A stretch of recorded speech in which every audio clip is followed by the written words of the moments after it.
Selamat sore, perkenalkan nama saya Listara Ekrapa, NIM 2101150034, kelas B semester 2, Prodi S1 Pendidikan. Saya akan menjelaskan tentang teori belajar motorik. Adopsi perilaku, prinsip belajar, prinsip belajar, tujuan belajar motorik selain itu untuk menguasai materi keterampilan yang dipelajari juga agar keterampilan yang dipelajari juga agar keterampilan yang telah dikuasai tetap dapat diperhatikan karena keterbatasan manusia, maka diperlukan latihan untuk tetap memperhatikan hasil latihan yang telah diperoleh sebelumnya. Kedua, definisi belajar motorik merupakan satu proses terjadinya perubahan yang bersifat relatif permanen dalam perilaku motorik sebagaimana akibat dari latihan dan pengalaman dan bukan akibat dari suatu perkembangan. Ketiga, aspek dari belajar motorik. 1. Belajar pengaruhan latihan atau pengalaman. Kedua, belajar suatu perubahan dalam perilaku. Dan yang ketiga, perubahan yang terjadi relatif menetap. 1. Awareness atau kesadaran, yakni individu menyadari adanya stimulus yang terlebih dahulu. Kedua, intervensi atau perhatian atau tertarik, individu mulai tertarik dengan adanya stimulus yang masuk.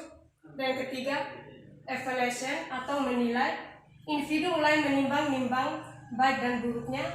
Dan yang keempat, trial atau mencoba, individu mulai mencoba perilaku baru. Dan yang kelima, adoption, menerima, individu telah diperlakukan baru sesuai dengan pengetahuan kesadaran dan sikapnya terhadap stimulus. Contoh kesadaran, misalnya seseorang sadar akan bahaya COVID-19 atau virus corona. Kedua, tertarik, maka orang tersebut mulai tertarik untuk mencari apa saja bahaya, tanda dan gejala COVID-19 atau virus corona dari berbagai sumber.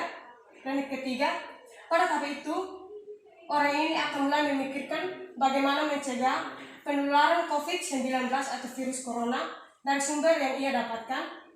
Dan yang keempat, pada tahap ini orang tersebut akan mulai menerapkan cara-cara untuk mencegah penularan COVID-19, misalnya dengan mencuci tangan, menjaga jarak, dan memakai masker.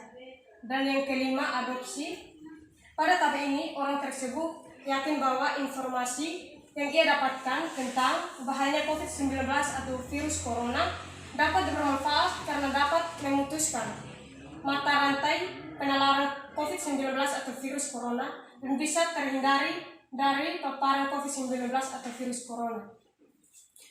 Teori kognitif, ada beberapa teori kognitif, yaitu evaluasi, sintesis, analisis, penerapan, pemahaman, pengetahuan. Evaluasi adalah Murkasa menyatakan bahwa evaluasi adalah kegiatan yang dilakukan berkenaan dengan proses untuk menentukan nilai dari suatu hal. Dan kedua, sintesis adalah satu interaksi dari dua atau lebih elemen yang ada dan menghasilkan suatu hal baru. Istilahnya ini mempunyai arti luas dan tepat digunakan ke ideologi dan fenomenologi. Dan yang ketiga, analisis adalah aktivitas yang terdiri dari serangkaian kegiatan seperti mengurai pendekatan dan menilai suatu untuk dikelompokkan kembali menurut kriteria tertentu dan kemudian dicari kaitannya lalu ditafsirkan maknanya. Dan keempat, penerapan adalah satu perubahan mempraktekkan suatu teori, metode dan hal lain untuk mencapai tujuan tertentu dan untuk suatu kepentingan yang diinginkan suatu kelompok atau golongan yang telah direncanakan dan sesuai selanjutnya.